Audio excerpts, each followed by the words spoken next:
Hello friends, Roshanara channel पे आपका स्वागत है। जैसा कि अब मैंने आप लोगों को बोला था कि बारिश होते ही थोड़ी सी नालियाँ और सीवर भर जाती है। जैसा कि आप देख सकते हैं पूरा रोड भर चुका है और नालियाँ और सीवर का कुछ अता पता नहीं है।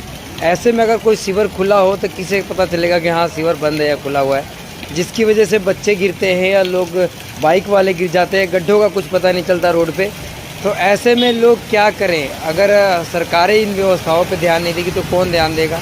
वीडियो हमारी अच्छी लग रही है तो चैनल को सब्सक्राइब करना, वीडियो को लाइक करना। मिलते हैं नेक्स्ट वीडियो में। थैंक यू, जय।